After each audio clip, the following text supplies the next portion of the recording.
But we begin with an issue in Phoenix bringing together two topics rarely, if ever, heard in the same sentence: baseball and abortion. The pastoral charm of baseball could not be farther from the fiery emotion and politics of abortion. In this case, the issue involves a club owner and the use of a publicly funded ballpark for a pro-life group to launch a campaign. On the right, some would argue the necessity of professional athletes becoming socially and politically involved, and not just on the popular or majority side of an issue, but on the side that invites criticism. Sal Paolantonio examines what happens when these ballpark politics become part of the ballpark experience. Opening day at Bank One Ballpark. Fans relax in the pool in right center field. Enjoy the Diamondbacks band on a perfect spring day. And pass through pro-choice demonstrators just steps from the front gate. Everybody pro-life. I don't think it's a good idea to mix such hot-button controversial issues such as abortion rights with baseball.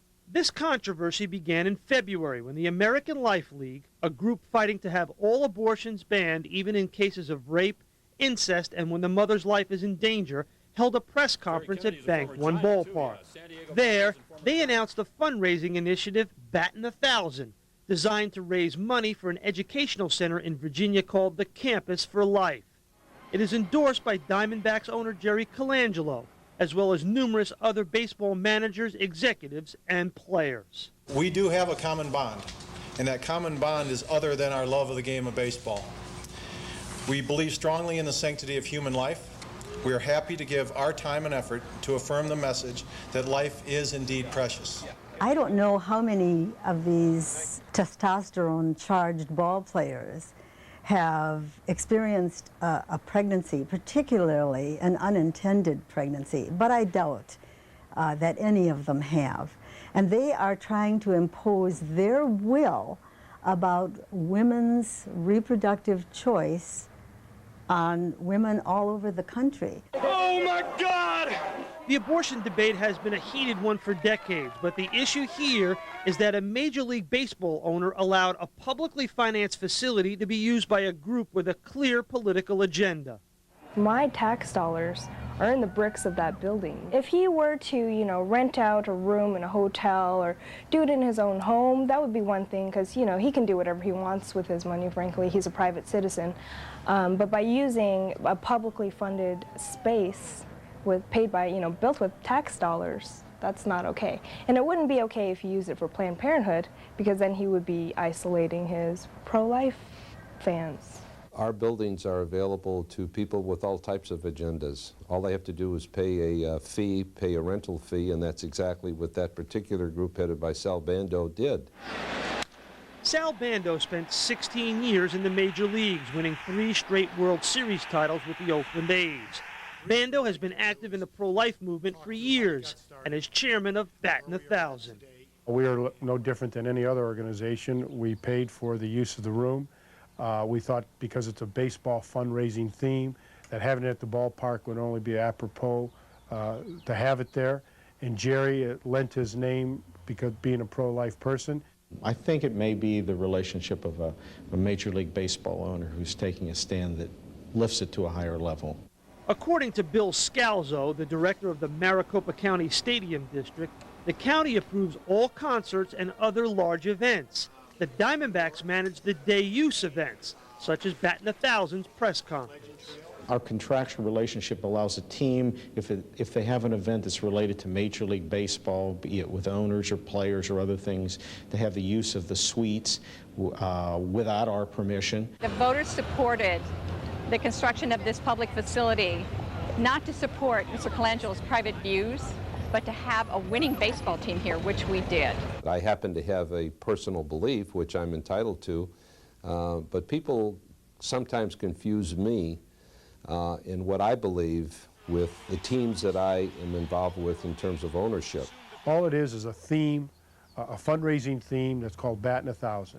And if we're going to use a baseball theme, then we thought, let's find some players that would be pro-life and that were willing to lend their name to it. That list includes former Major Leaguers Robin Yount, Gary Carter, and Dwight Evans, as well as Tommy Lasorda, Sparky Anderson, and Tampa Bay manager Lou Piniella. Did you grapple at all, Sal, with the idea of marrying professional baseball players with an issue that, you know, has some history of being very divisive? Well, I think, to me, the only thing divisive is to take the life of an innocent child. I think just because we're pro athletes doesn't mean we don't have a brain and we don't take a stand or don't have the morals to stand behind what we believe in. ESPN requested interviews with all 10 current players who endorse Battin' 1,000. Only one, Abraham Nunez of the Pirates, agreed to speak on camera about his involvement with the group. I'm worried about, you know, what people's gonna think, because I know these people, they don't believe the same stuff that I believe. You know what I mean? But everybody has a right to choose in life, and hey, you know what I mean? I'm not worried about what people's gonna think. I'm just gonna stand for what I believe. I'm all for people speaking out on it. It sometimes takes courage, as long as they don't imply that they are bringing with them all the ball players, the whole profession. Sal Paolantonio reporting. Major League Baseball declined to comment on the use of its parks by special interest groups. A spokesman said MLB has no control over use of the stadiums and, quote, we don't get involved with these kinds of issues and we can't stop people from taking political stands on their own. We say good morning now to Sal Bando. He joins us this morning from High Point University in North Carolina. And Mark Pollack. He is the founder of the Giving Back Fund, which advises athletes on their charitable foundations. He is in Boston. Sal, let me begin with you. In retrospect, how much thought did you give to any possible negative washback on baseball because of putting this in the Bob, naming it Battin' 1,000, having a strong baseball identity? Well, we really never gave much of a thought to that. We just thought, like I said, it was apropos that you have a baseball theme and we use the baseball park. We also had a couple hotels lined up, but it just seemed that it was more appropriate to do it there. And I think a lot of people have made a lot of noise when it really, you know, we're no different than any other organization who rented a room to have a press conference. Is this noise or substance, Mark Pollack? Well, from a philanthropic point of view, it's extremely unusual. We've started about 40 or 50 foundations with athletes over the last couple of years, and I don't know any that have adopted a mission or a cause that's this controversial. So it's very unusual. Not that athletes, I agree with Sal, they should certainly have the opportunity to speak their mind and endorse whatever they choose to endorse. But with high-profile athletes, you very often find a hesitance to get involved in something this divisive and controversial because it certainly could have impact on their endorsement careers and corporate sponsorships. Any of your people thinking that way, Sal? I don't think so. I think if they felt that their endorsements was in danger, then the priority would be to take a stand on what they believe in. And I think if you really believe in something, then take a stand on it. If you're lukewarm about it or you're worried about the political correctness, then don't get involved. Well, I know you can't speak for the current major leaguers who signed and agreed to endorse your group, but only one, Abraham Nunez, would speak on camera. Why do you suspect possibly the others might be reluctant? I think because of the controversy involved or the questions that may be asked, and they just don't want to make more of it than need be. I think them, by lending their name to it, says enough that they believe in pro-life and that they believe in the life of a child, and I don't think they need to say any more than that. You know, Mark, for years we hear people say, you know, athletes have to get involved. We have this gauzy remembrance of the way people got involved in the 1960s. Here guys are getting involved in an unpopular issue and standing up. Well, it's true. I don't know of anybody really since Muhammad Ali who's been a very high-profile athlete that's taken a stand that could be potentially this explosive. But I would ask Sal a question. I would say if baseball is going to be used as a battle place for the marketplace of ideas, or battleground rather for the marketplace of ideas, would he be surprised if Planned Parenthood engaged several baseball players and did a similar thing? And he talks in his Batting 1,000 prospectus about having a friendly competition and teams would vie for those who contributed the most. I would say that in a true issue like this, where there's such strong feelings on both sides, I would imagine that the other side will galvanize their support with baseball players as well, and have a joint fundraising competition. So, well, where's his lead? Mark, I really don't see this as a problem. We did not choose baseball as an avenue. We just used it as a theme, and no more than that. And because it was a theme, we got some baseball players involved. But by no means are we saying that baseball is going to be the platform for us to take our stand. We could have chosen any other subject or any other theme. It just so happens baseball was the one we chose. But you would agree that baseball is the American pastime and athletes are role models, and so choosing baseball players who are role models has a powerful effect.